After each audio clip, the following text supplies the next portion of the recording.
សួស្តីពុកម៉ែបងប្អូនទាំងអស់គ្នាថ្ងៃនេះខ្ញុំបានមកជួប CI ម្ដងទៀតហើយដោយពុកម៉ែបងប្អូនបានទស្សនាហើយពីលើកមុនមកថា CI នេះគឺពិតជាមានប្រសិទ្ធភាពខ្ពស់ក្នុងការព្យាបាលជំងឺរកម្មផ្ទុយថ្លែងក្តៅភ្នែកកាហាយភ្នែកឬក៏រលាកភ្នែកអីជាដើមពិតជាមិនខុសបំណងទេបើទៅហើយខ្ញុំក៏បានប្រើរួចមកហើយដែរដាក់ទៅត្រជាក់ស្រួលមកមើលទៅច្បាស់ពលឺលេងស្វាំងភ្នែកលេងអីនៃក្តៅភ្នែកដូចមុនទៀតដែរសូមអញ្ជើញប្រើទាំងអស់គ្នា CI ដែលជាផលិតផលមកពីប្រទេសស្វីសប្រកែកស័ក្តិសិទ្ធិរបស់គេមែនហើយទៅមិនខុសទេ ភ្នែកខ្ញុំវាដុសទុយថ្លែនហើយវាឈឺស្វាំងរឿងសកម្មភ្នែកមើលទៅថ្លៃចឹងរឿងសកម្មនឹងយូរចូលជិត10ឆ្នាំហើយបន្ទាប់ប្រើឆ្នាំទៅបានធូរព្រឹសឆ្លាស់ភ្នែកដូចថាមិនសូវព្រិលបាទប្រាប់បងប្អូនថាចង់ជឿបាទភ្នែកជឿភ្នែកទេប្រើ CI ដូចខ្ញុំចង់មិនខុសណងទេ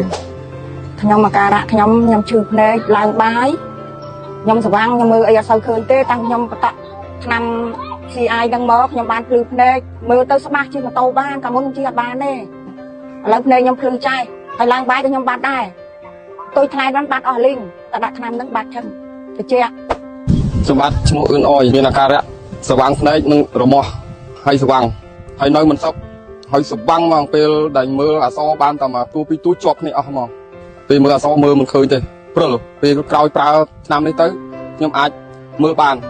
ខ្ញុំសូមផ្ដាំផ្ញើទៅបងប្អូនដែលមានអាការៈស្ទើរភ្នែករមាស់ភ្នែកនិងស្វាំងភ្នែកសូមប្រើ CI ចុះមិនខុសបំណងទេឆ្នាំសប្តាហ៍ធ្វើភ្នែកកើតទុយថ្លែននឹងស្វាំងមើលអីមិនឃើញទេមើលបានថ្ងៃទុយថ្លែនទុយអីអើយមើលអីមិនឃើញទេចាក់តែក្តិតចូលផងដល់ឥឡូវបានតក់ទៅនឹងបានឆ្លាស់ភ្នែករហូតតាំងពីបានតក់មកនឹងទុយថ្លែនស្វាំងមើលឥឡូវមើលទៅច្បាស់តែហ្មងអាយុ53ឆ្នាំហ្នឹងវាឆ្លាស់ថេងមែនណាបងប្អូនសូមប្រើថ្នាំ CI នឹងគ្រប់គ្នាតមិនខុសបំណងទេដាក់ទៅភ្លឺតេងចេះហ្មងនោះ